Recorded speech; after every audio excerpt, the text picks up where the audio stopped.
I have the pleasure to introduce the next artist talk that will be led by with Ibrahim Mahama. Ibrahim Mahama is an artist who lives in and works in Tamale in Ghana. He creates spaces of social intervention where the boundary between artistic antagonism and civil participation are rethought. In its physical manifestation, the artist's exploratory practice engulfs marketplaces, abandoned railways, bridges, and other normalized environments frequented by inhabitants. His work has been installed in Kumasi and Accra, and at Knut's Museum in Ghana. Ibrahima's work is presented here at the fair with a Palazzo Gallery, which is in the West Wing. It is a great pleasure to have Ibrahim Mahama presenting his work here. I personally came across his work only recently, and I was immediately drawn to it, about its physicality, even its smell, olfactory element about it. And I'm very happy that Ibrahim Mahama, I'm sorry, why am I always saying Mama?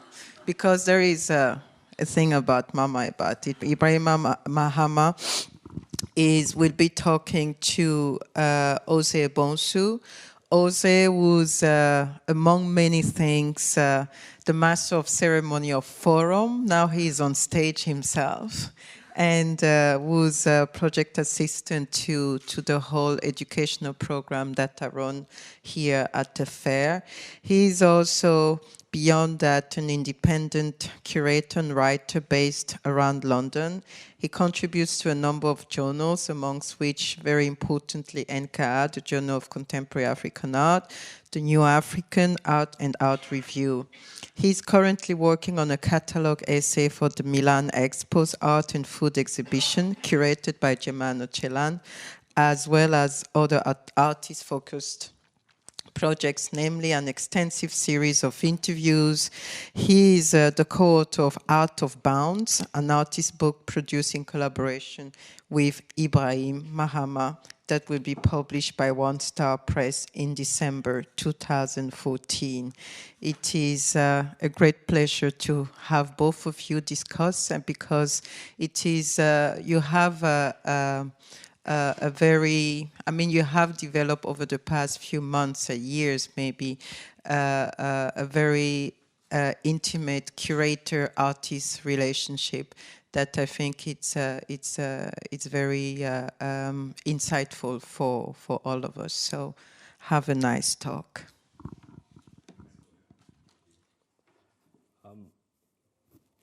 Right, okay. So where to begin? I guess what's interesting, because Koyo mentioned this intensive relationship that Ibrahim and I have been having, I'd say for months. No, it's been over a year. So I think the first and probably most important thing to mention was the first encounter with his work. I, like many other people who get to experience Ibrahim's work, will namely have associated his practice with photography. Actually, Ibrahim wasn't necessarily a photographer when we met, but rather, I guess you could say, an installation artist, or rather an artist dealing with public space. You're about to see, I think, some 20 images that represent those installations in situ, but they are not the artworks themselves. And I think the complexity of that representation is something we can talk about later. But as a kind of starting point, and I really want you to absorb the image that's on the screen, we could talk about the process and context of the work. For anyone who's never been to Ghana, perhaps never been to Accra, has no idea of the marketplaces or their social conditions, could you explain in kind of quite specific terms what it is that you do in these spaces? Yeah. What I do actually as an artist is that from the beginning I've always been very much interested in the conditions of people, whether be it social conditions or like economic conditions or anything. And those things drive me in terms of the kinds of spaces that I choose to work with, or the kind of people that I choose to dialogue with in the terms of the production of an artwork. in the beginning, I was very much drawn to making works that were very, very formalist and also very, very representational. And then as I worked more and more, I was looking for ways to develop this process. And this idea of dialogue and language became very, very important. And once dialogue set in, then I realized that in working with the material, as I'm working with this particular project, the history of the material, or the, if you like, the transitional stages or processes of the material become very, very important or very, very relevant. It's almost like an archival document which has a different way of presenting itself. So then what I do is that I go into like spaces, I have dialogues with people, like in a typical Ghanaian market, you would find people sell commodities. So then I talk with them, and then I take the the bags, and then I give them new bags. So the point of exchange is very important. It's not something that we do over exchange of money. It's over dialogue, and then over exchange of other things. And then I take it back to the studio, and then with the help of those same people, they leave whatever work they're doing at that time, and they come to the studio to help in the production of the artwork. And I think it's relevant to think about the context in terms of the transference of a particular condition into the making of an object, which then again turns to make another intervention in terms of how it is installed and how the people within the space that deal with it. Yeah, so that's something we could probably talk about further, is this idea of the object as a kind of loaded idea, art historically, but also in the present moment. Since we're at an art fair upstairs, there are hundreds of objects being sort of fetishized and commodified as we speak. And I think that what is interesting to talk about in relation to what you mentioned about value is this issue around the values we deem to see artworks as having, and that so often art, the processes that artists go through in any given practice, whether it be a painterly one or yours, which is based around installation, so often the process is neglected when people encounter the final object, and we detach actually how it's made from what we see in front of us in an art fair or a museum, etc. And that's, I think, an interesting point, because so few of these works have had an institutional context. But speaking about impetus and drive, because I think one thing that also isn't demarcated in these images is actually how intensive the process is. And to make a given work like this, which was your first installation in a market, so it was in the very place where Ibrahim was trading the materials with the market workers, was the same place where it was being presented.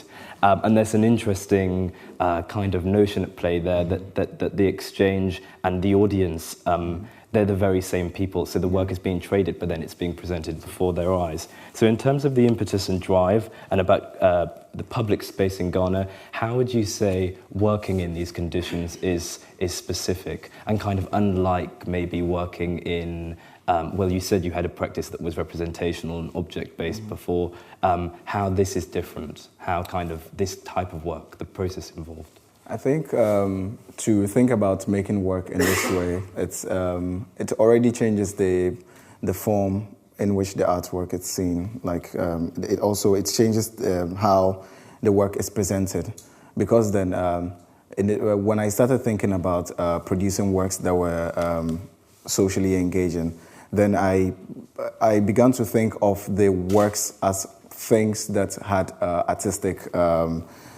qualities that preceded me as an artist in a way. So calling it interventions is also a bit tricky sometimes, because I also tend to think of the materials as, because of their transitional processes and other things, I think they are interventions in themselves already. My position as an artist only becomes a player where I turn to engage with these kinds of things that I encounter. So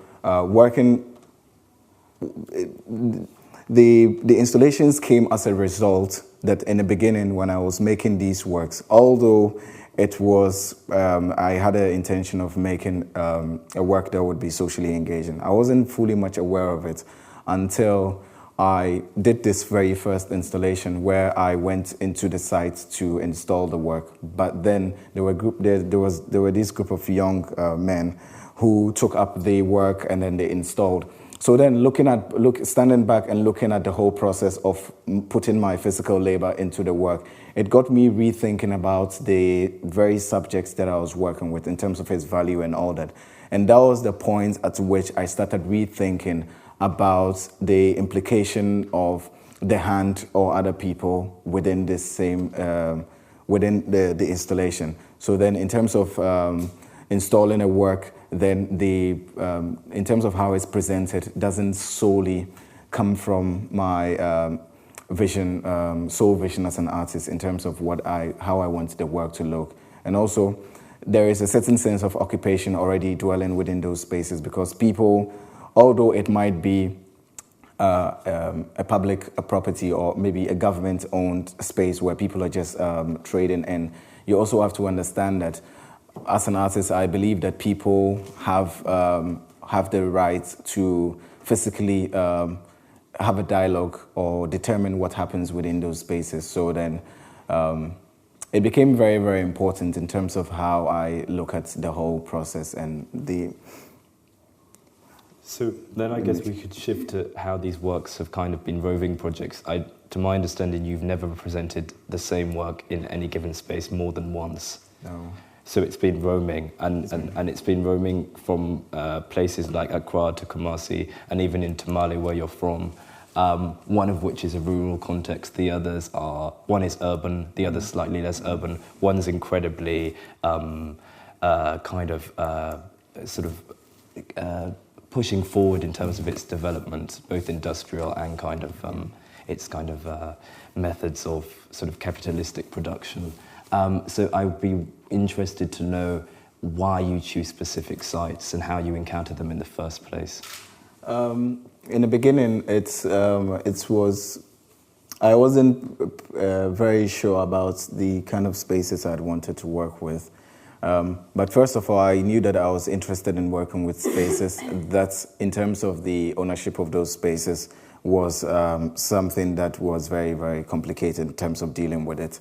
Like working with this sorts of bridges or working with this market space, which in a way, in the conversation I constantly have with these people living within these spaces, they have the total control of this space. But then in terms of making decisions about the space, there is a certain sense of annihilation between those two.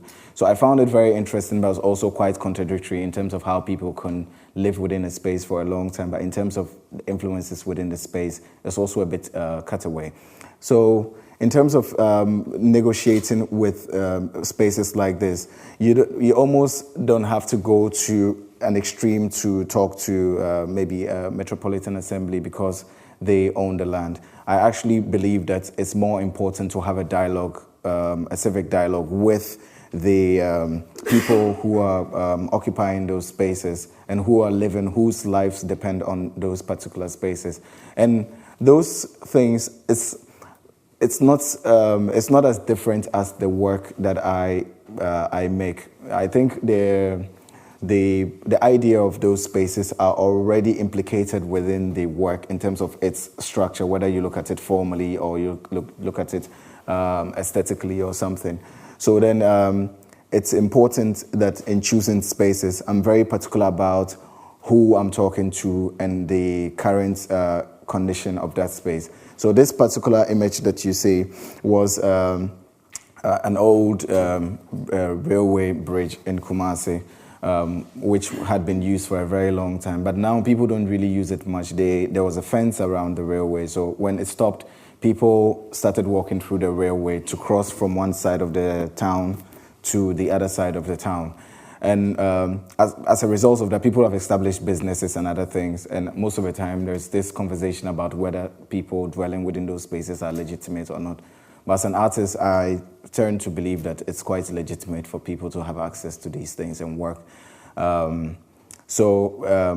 I personally had to have a full dialogue with them about this. And sometimes it's not always an agreement. Some people might agree, some people will not agree, but you have to work with it. And in other spaces, as you'll see as the images go by, it's more, it becomes it becomes a pool of tension where you have to seriously engage or try to convince maybe a city authority about the relevance of art within a certain cultural discourse and all that. So it's always very tricky. But then I believe that as an artist, it's the reason for making those things already is not for an aesthetic reason. It's because it's pushing a certain agenda, and I think that the agenda is something that I would like to highlight on, and that's why I push it. Yeah. And I think we can return to that concept and speak about it as it's, I think, little often spoken about in relation to, I guess, most contemporary practices, that we think about their kind of implication in a set of histories that are complex and difficult to define. And one thing that I find through working with 154, and a question that comes up often, is the extent to which artists from Africa should feel that they have the right, or in some ways be able to appropriate or be influenced by European, Anglo-American aesthetics, whatever they may be, whether they come from a conceptualism or abstraction. And the assumption is often that any kind of contemporary African practice has its roots in something that, some kind of idea that migrated from the West. And I think, while I wouldn't like to speak about the practices that we might relate to Ibrahim's art historically, I think it's worth mentioning that, you know, the birth of conceptualism really was a kind of social antagonism, and what for the majority of people who were producing conceptual art, there was a kind of very strong notion that art could do more than just be art. And I think this idea of art changing the world, or art being somewhat implicated in social discourse and in politics, really kind of belongs to that era. And I don't think it is spoken about often enough in relation to contemporary African practices, how political they actually are. And that's what it's interesting when you mention an agenda, because you're not speaking of that agenda yet, but I think maybe we could open that out about why it's important to think about this not as an aesthetic practice, but as a one that's social. And I don't think that's kind of something to be taken lightly. It's not social because it's trying, or you can correct me if I'm wrong, but because it's trying to relate to others. But I think it's social in the sense that it's trying to operate within a set of perimeters, and if that expand those perimeters to make people see that art has a place within society that exceeds perhaps its kind of traditional role. And I think that's quite a contentious thing to be doing in a context like Ghana, where painting is still the dominant medium and representational art still is the kind of dominant form of expression. So we could talk about that. So this is what I wanted to get into next, is the field of cultural production in Ghana. How would you define that landscape, and how would you define the kinds of practices you see? Maybe not the kinds of practices, but the kind of forms of artwork that are most commonly produced within Ghana. I think in Ghana we had a very long tradition of making art that was very formalistic, and with time, for some reason, painting became very much of a dominant.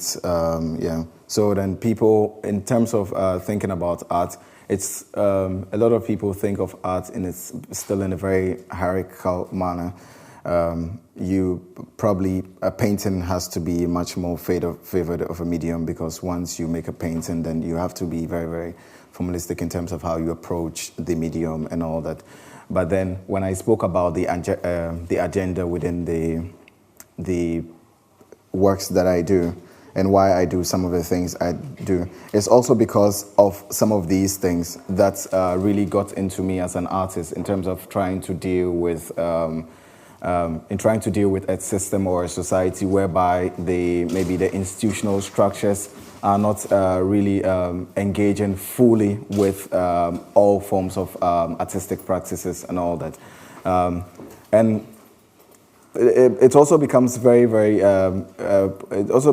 political, also because in trying to produce work as an artist, I'm also thinking about my role or my position within the history of art practices within a context like Ghana, and how my practice as an artist could, in a way, become a point where it could cause a break of a chain that other people who are either of my generation or after me could think about their role as artists within the system in a different way. So then most artists now could, even if they are painting, they could think about the idea of painting or the subject of painting in a much more open sense, because it's still very difficult for people to understand painting as a language rather than a specific medium. So then not thinking about the painting in terms of subjects on a canvas or on a surface where you can only interact, but think about the language of the medium and how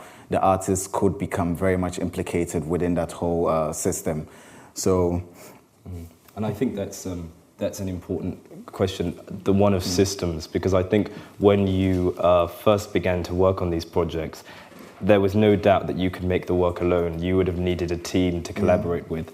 And yet drawing on another conceptual notion of the third hand and the idea of art being ultimately one of collaboration, or producing an art as a kind of generative way and in a way of including other people in a social practice. Could you talk about the people who do get involved in your practice, where they come from and who they are, and maybe even what they think of your work, if they do indeed comment on it at all? Yeah, the image that you see of some of the people, the players within my work, these particular women that you see are from the northern part of Ghana.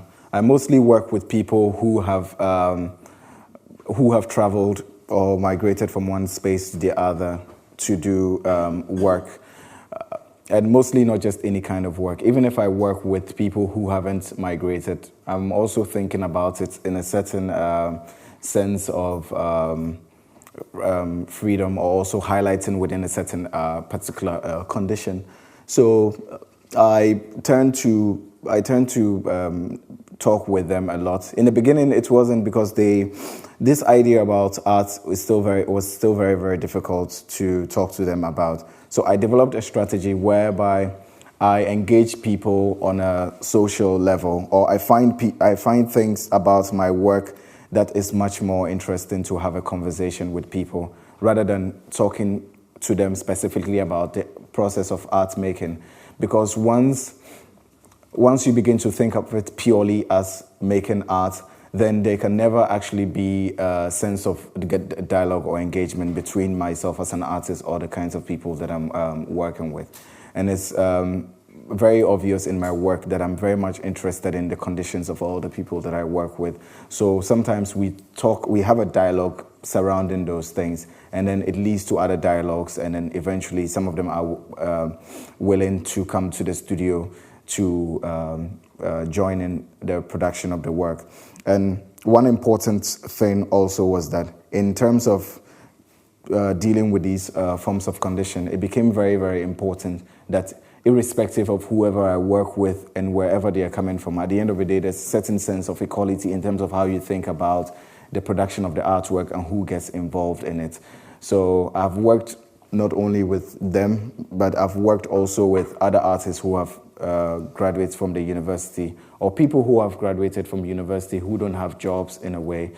But at the end of the day, when we work, the same amount of money I pay them is the same amount of money I pay the graduate. Because this idea that I was talking about in terms of it having a certain agenda, I think that the idea of socialism also became something that was very, very important to me in terms of how I was dealing with the various players within the picture of making an artwork or making an object that doesn't seem to clearly have an aesthetic function, but has a much more bigger role in terms of the kinds of meanings that it can generate or its implication within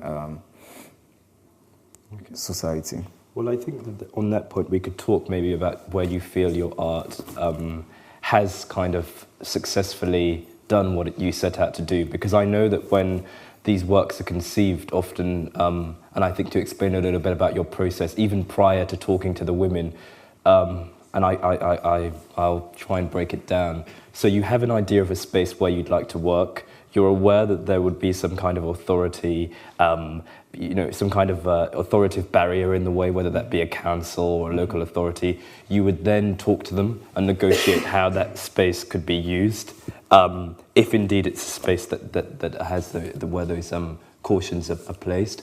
And then you engage with a dialogue with the workers, whether they be students or women from the market, about how the work could be produced. You find the materials by trading it, yes. But there is no preparatory drawing or kind of. No. So, I mean, we could talk maybe a little bit about, well, that's a very unconventional practice, but also about this idea of when you are risking not having certain things in place before you begin a work, and you're dealing in many cases with structures that are, as structures are, they're flexible, but they could also break, fall, you could damage them in some way. The risks, and I'd love to know maybe a little bit more about where you feel the work's been most successful in this social context, where it's done its most, where you've done your most kind of engaging work. I think the most engaging work by far was this was the most successful work by far, because I was working on a project where it was completely experimental, and most of these are experimental because I don't go to a very large extent to know whether the project will be fully successful before embarking on it. I do it knowing that there's going to be a lot of complications, and I'm willing to go through the complications to realize the work. So in this particular work, there's been a lot of development in Ghana recently, and I'm always also very much interested in the gap between certain between different spaces within Ghana, because sometimes you go through a very, very important rich neighborhood, and then the next minute you are within a very, very big place that is more or less like seen as a slum or anything, but then that's another thing to deal with. But then I'm always interested in these differences or these contradictions within the cityscape and all that. And in this particular one, I had wanted to use a scaffold in building a structure within the market space where I was going to cover up this scaffold afterwards with the women I was working with and also these professional scaffolders. But then when we started working with it, I hadn't given prior notice. I had just negotiated with the women working within the space because I had worked with them for close to 2 years, so they fully trusted what I was doing. So when we started erecting, most people came around because they felt very threatened, because most of the time what we find is that you have people dwelling within spaces, and in the next moment you have governments coming and saying that everyone has to leave because this is da-da-da-da. And it was very interesting to play with that idea. I knew that it was very dangerous because, but then it was worth just placing myself within that position in a way to see what would happen. And I started erecting the scaffolding, and all of a sudden I got more attention than any other project I'd done, because people felt very threatened. They were like, why are you building the scaffold? Is there going to be a construction? Because the scaffold also represents this idea of breaking down and like redeveloping. And so that idea, I think that in thinking about the way people within the city, whether they're considered as people who are very relevant to the idea of decision-making within a larger framework, educated or not, I think that they're still a very, very relevant voice in terms of how people can contribute to the dialogue or the development of society. So then when it happened that way, everyone came around asking me to pull out the projects. But then the idea was to keep having a dialogue with them as the project was going on. And eventually they said, okay, you can do the project. But then you can't, they gave me restrictions. And out of the restrictions, a strong wind blew. It was just a technical thing. And there were people on the scaffold, and it was very dramatic. So the scaffold, I was standing there when the scaffold was coming, so I just jumped out of the picture. And there was this big chaos. So then the people in the area had like quadrupled. I'd never seen much people within an area. And then as soon as they came, we told you were going to kill someone, you were going to do something bad, da da da da da. And there was a guy buried in the scaffold, and I was very much afraid. I thought I was going to jail because I thought the guy was dead, but he was fine. And then I said, I said, okay, let's pause for a moment. Is he fine? He said he's fine. I said, I don't think you're fine. So let's cancel the project and let's get you to a hospital. And then we took him to a hospital. He was fine. There was no internal bleeding or anything. But the idea was that upon all, although the project failed and I took responsibility for the thing I was doing, the other thing was that because there was an extensive dialogue also, there's always a lot of respect within the process of making the work. And I think the integrity of building, making a project or working on something, even ordinarily, is very, very important to an extent that even after the disaster happened, they were still willing. They asked me, do you want us to start all over again? You can do it all over again. Even when the disaster happened, they were willing to take the risk again. Myself as an artist, I became very skeptical whether I had wanted to push on the projects again. But then they said, no, you shouldn't, things like this happen all the time. We understand. And then it was very, very, I think it was a very, very strong highlight. It changed my whole perception about this idea about dialogue and this idea about how you place yourself within a system and how you're implicated in it and how you become also this player who is able to negotiate your way within systems, and whether things works out or not, there's a way that you can find a point of meeting.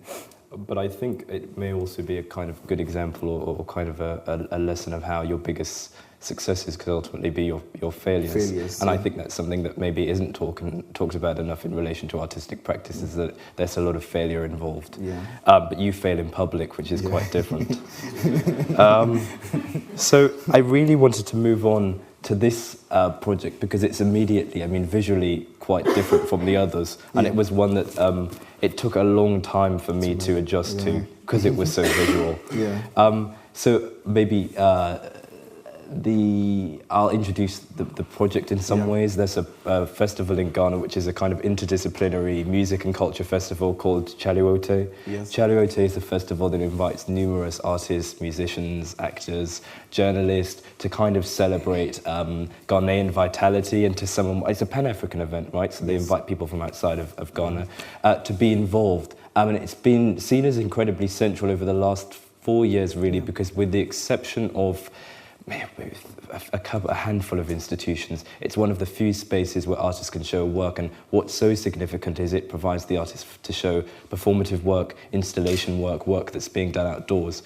So for an artist like Ibrahim, it's obviously, I imagine it's provided a great opportunity, but maybe if you could talk about the audience it's given your work and what's going on in this specific image.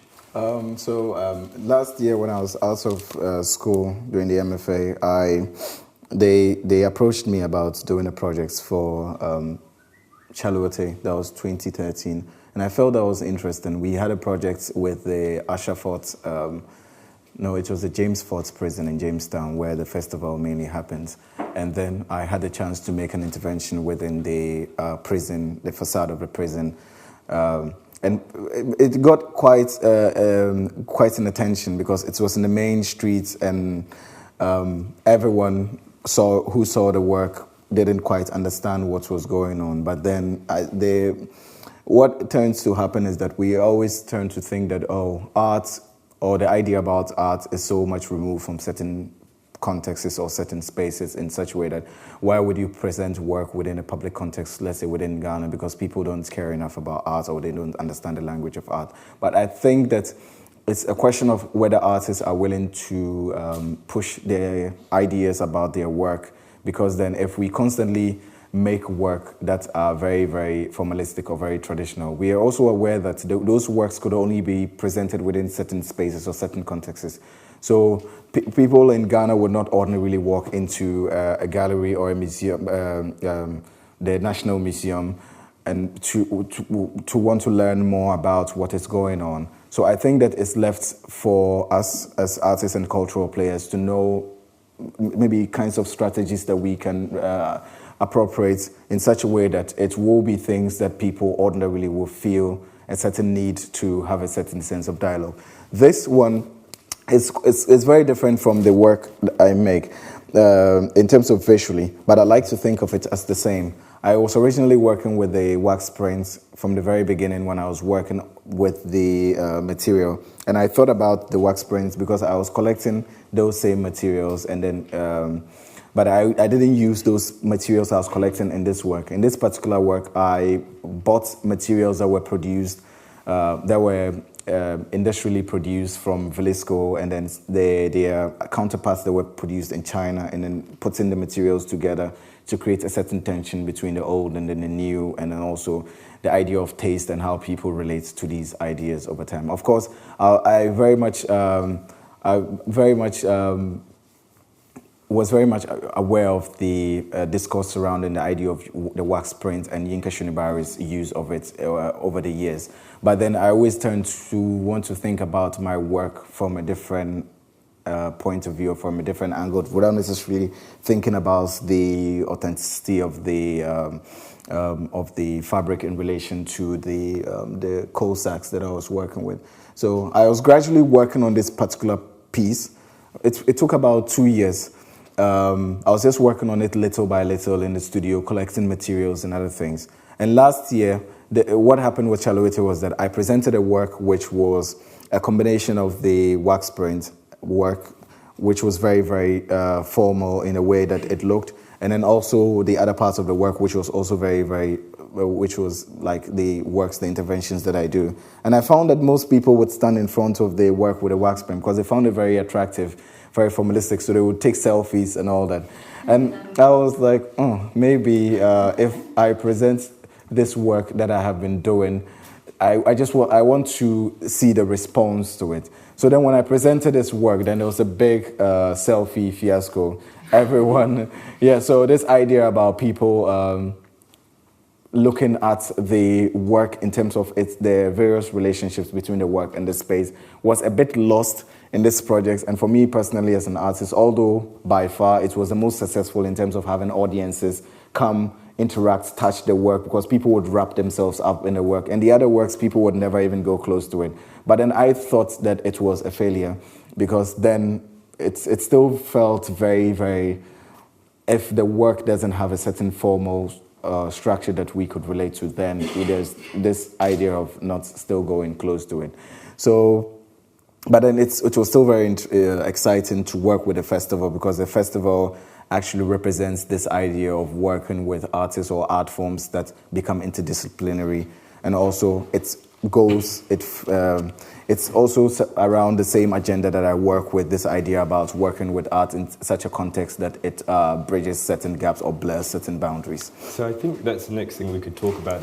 And I hope to somewhat, if any of you have been around 154 and really looked at the artworks present here, about this sense of interdisciplinarity. Yeah. I think that the notion that Ibrahim is an artist who, for the most part anyway, is fairly ambivalent about the medium. Yeah. And in what some senses does refer to a kind of a post-medium ambivalence, or feeling somewhat that there isn't quite a medium that you can think of that at least exists in artistic terms that can adequately define what it is that you're trying to do, or articulate what it is that you intend to create.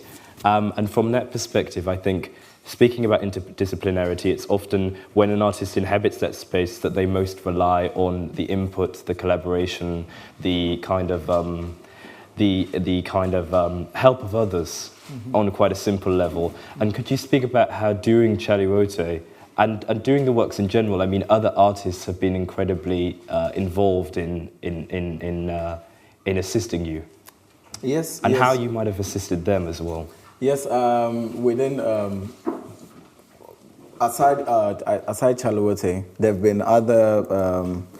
been other projects that we've done whereby, because the idea is that we collectively people are beginning to understand that this idea about art making, for a long time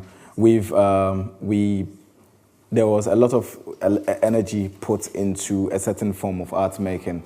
And this idea of exclusion and this exclusivity and all that through just working with an object or something which is then shown within a certain space, it becomes very, very limited in a way. And people are beginning to understand, like younger generation are beginning to understand that this idea of exclusivity and then the things becoming very, very limited is quite problematic. So then when we have projects, when I have a project and I talk to other artists about assisting in it, they understand that in the longer term, it's collectively we can think about it as not in one way as a collaboration, in one way as an agenda in terms of how an artist can think about himself as someone who is part of a system who is trying to engage, and also not trying to engage, but also trying to become very, very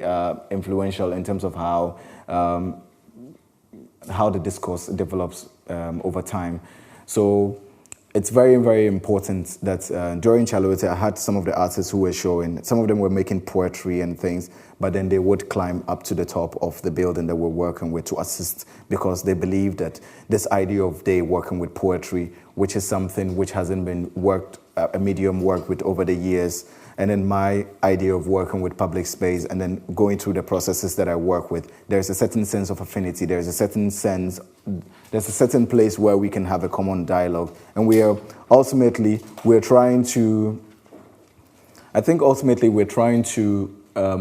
to talk about the same thing. It's just that it happens within different, it happens in different ways. Mm-hmm. And then we have to come to, once we've come to that realization, then it's...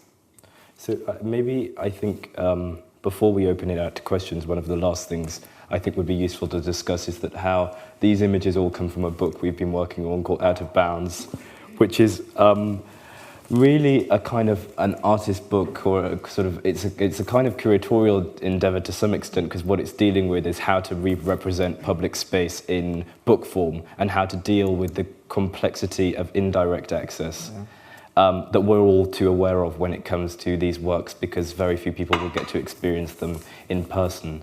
Obviously, one of the things that Koyo didn't mention in her introduction is that your work is currently being presented here in London, upstairs within 154, but also at the Saatchi Gallery, which is an extremely different context to the ones that you've worked in before. I'd like if you could kind of open up about how that experience was and in fact how different it was from presenting work in these contexts. The idea of working within a space like the Saatchi Gallery, or working within a formal institution, it's important. I don't think it's contradictory to the kinds of works or my artistic process and what I do. I've always thought of my work as something that becomes contradictory to this idea of the white cube space or the institutional space. But then also, it also sometimes depends on the institutional space for a certain kind of audience or for a certain kind of dialogue. When I make work and then I transfer it from one space to the other, there's this idea or intention that each time the so-called object moves from one place to the other, it has this thing of it about carrying the baggage of the spaces that it's been existed in, whether it's the conditions of those spaces or the people working within the spaces, or also the politics of relation and how people receive these things. So when I had a chance to work with the Saatchi Gallery, I was more or less thinking of it as a space which was an extension of the projects I had already done in Ghana, because these works, this particular image that you see, a lot of the work that was shown here was part of the work that was developed into this project, and it was from this project that part of the work went to the Saatchi Gallery, because it was a very, very huge work, and I think about 10% of the work was what ended up being in the Saatchi Gallery. And I thought that in a way, thinking about a space like this in relation to the Saatchi Gallery, or a space as the Saatchi Gallery, which could be an institution or just an enclosed space, the dialogue becomes extended, because the audience changes, the way the work is installed in changes, and then the approach to the work also becomes very, very different.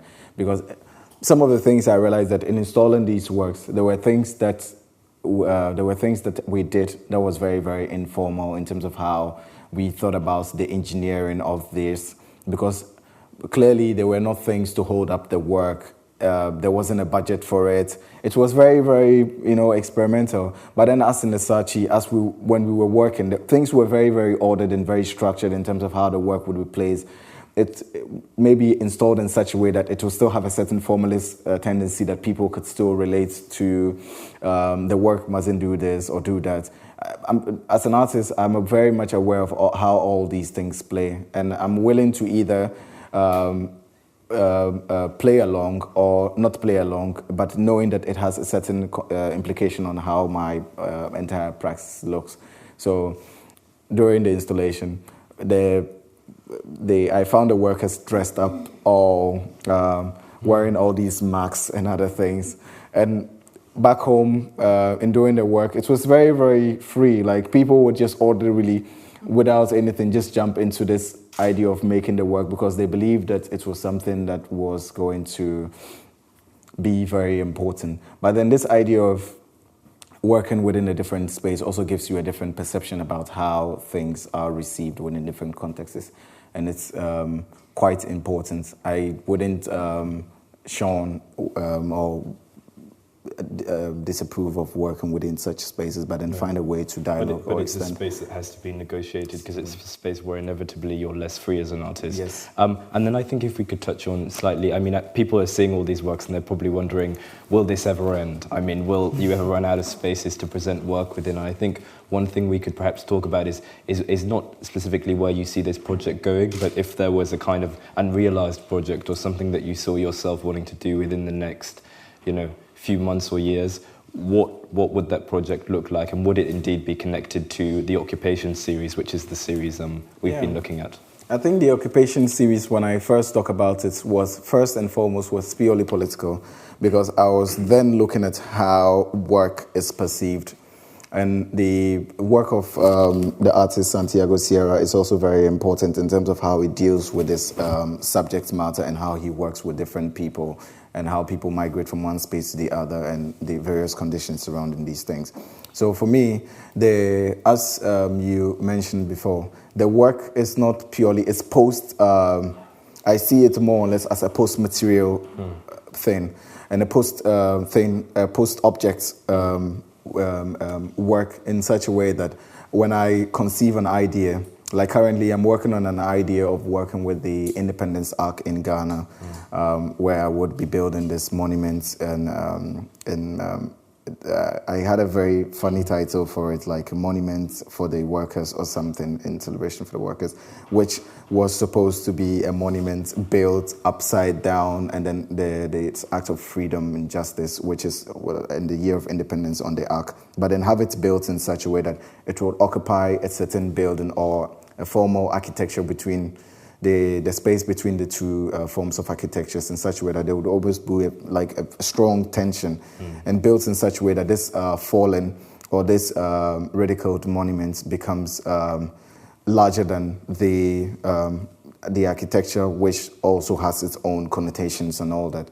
And also we spoke about in Ghana about the museum projects I wanted to work with, which is a museum which was built a few years ago to house science and technological things. But over the years, it's just been left bare.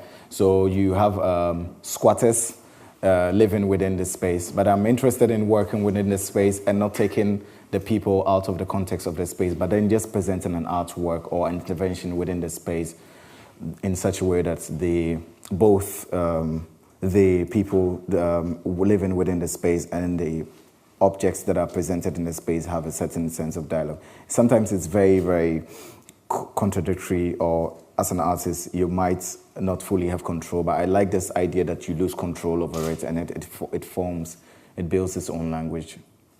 So at that point, we're going to open out to questions. I could just ask that you wait for a microphone. They're coming. Yeah.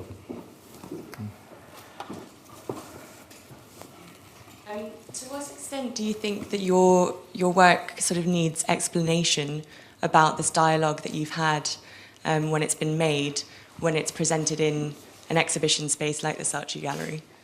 I think that it's important for, because as an artist, you will always never be present to talk about what drives the making of your work. But I always make it a point to talk about the basis of my work.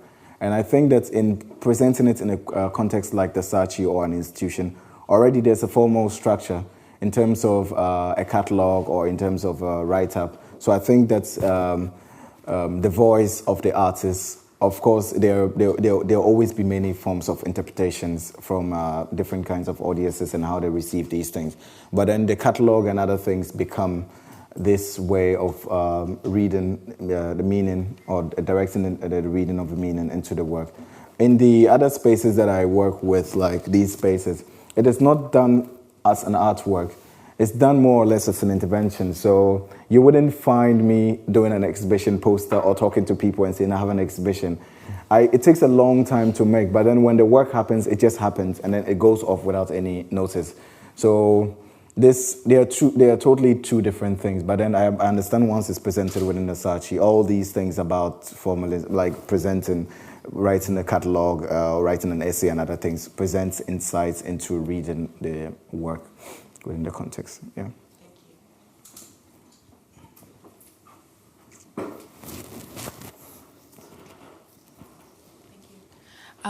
Okay, so I'm from Ghana as well. I'm very familiar with this whole idea that people are used to, that art is mainly for aesthetic purposes. Yeah. And so I'm just really curious to know, I know you've talked about this generally, but like, how do you break it down?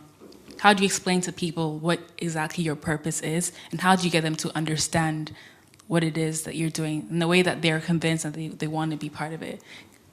Yeah, as I spoke about earlier, this idea of trying to convince people about what you're doing is always very, very difficult, because you can never really explain it in such a way that people would understand. Because you also have to understand that I'm working within a space where language becomes very, very important.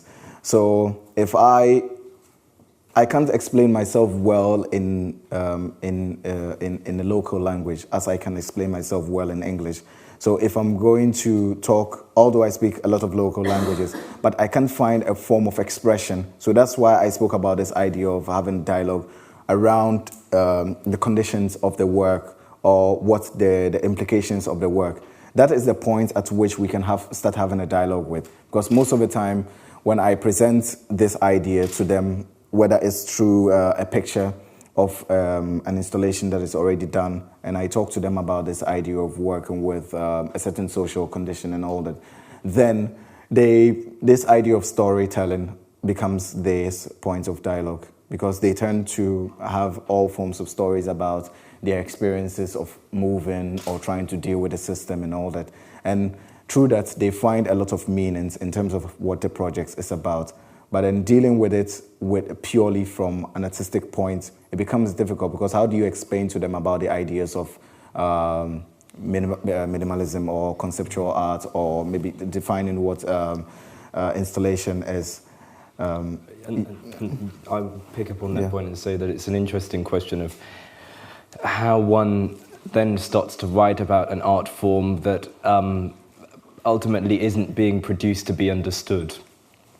That isn't kind of in any way linked to a kind of formal history that's overt, and that's ultimately inventing its own language of engagement. And that the idea that an audience in that sense, I mean, you said that you don't create exhibition posters or even advertise these as works, and I think that's really something key that I think maybe we should think in more detail about, is why in fact we need to be told to look at art in the first place.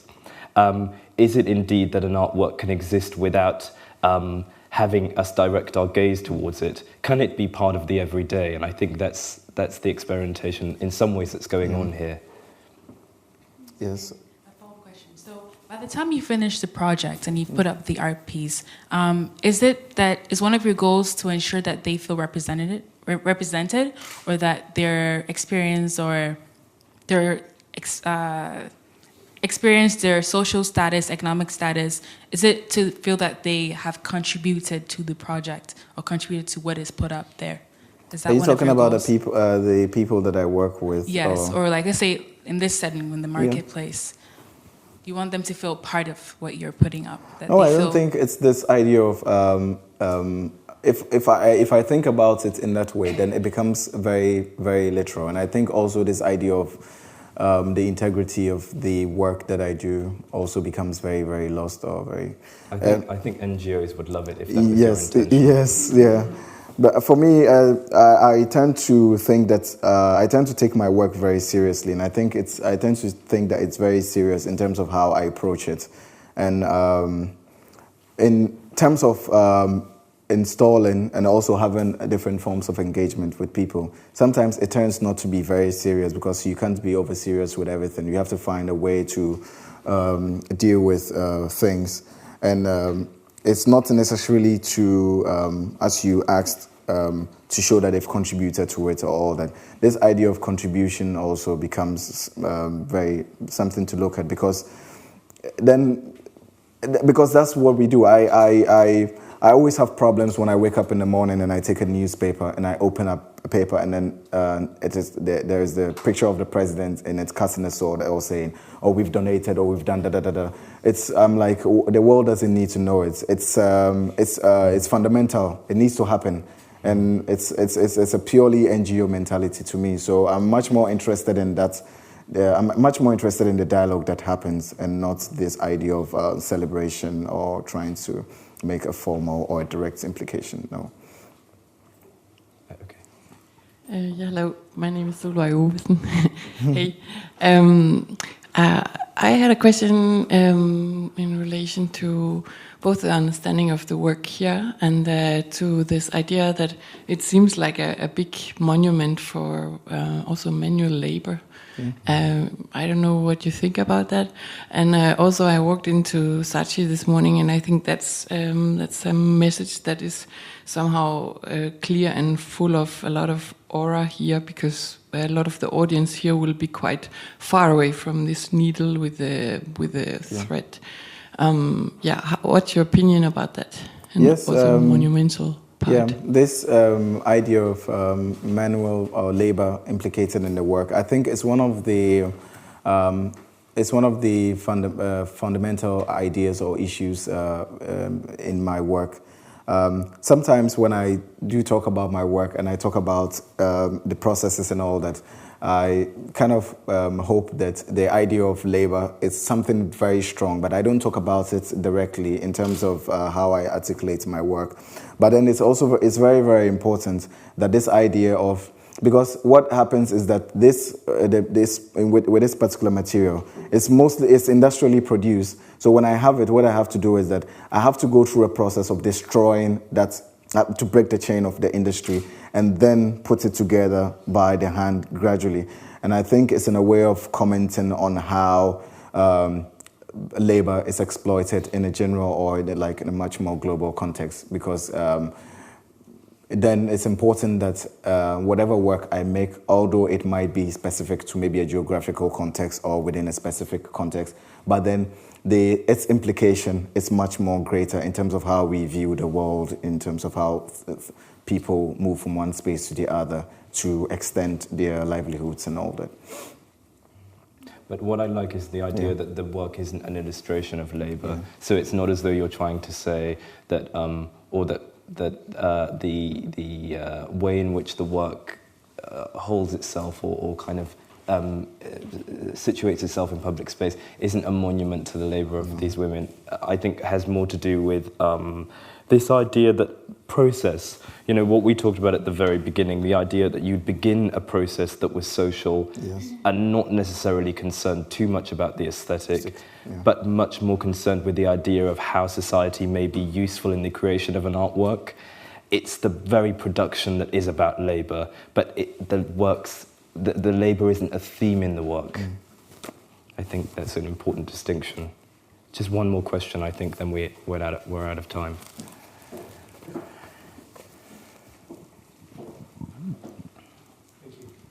Hi, Paul Davis. Wanted to ask you about the duration of the installation or interventions, as you call them. How long are they up for? Since you don't do preparatory drawings or anything of that nature, I don't assume that there's a planned time of... No. There's no planned time. So sometimes some of them could only last for an hour, or some of them could only last for a week. I think the maximum that the work has lasted for is like 3 weeks. So sometimes this also depends on how well you're able to negotiate your way with the space. And sometimes you negotiate your way well with the space, and then you're given an unlimited amount of time. But then you also feel that the work could only be much stronger when shown within a very short amount of time.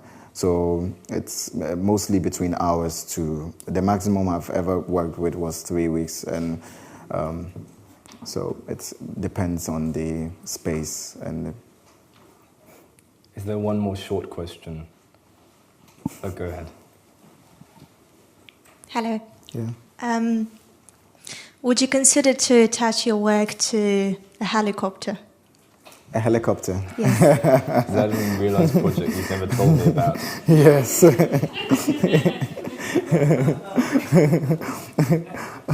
But what?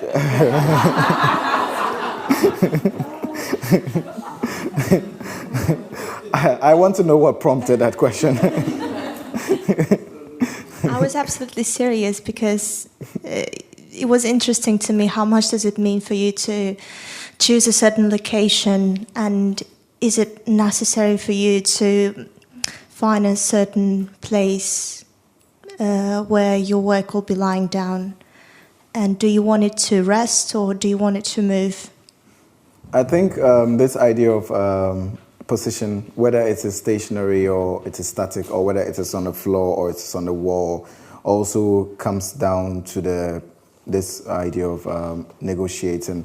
If I'm working on a fully independent project, which I mostly consider my practice to be, even if I work with an institution or anything, the idea of having total freedom to be able to execute projects that you do on your own, that you have the freedom to to decide what happens. So maybe in the future I might have an idea of hanging it on a helicopter. It could happen because I have projects that I have thought about working with cranes, and then the work just floating in the air, or drawing out of a certain architecture. So I think that there is an endless possibility in terms of how ideas like this could be presented and how people could relate to it. So I think it could be anything. On that note, yes. Thank you all for coming. Thank you.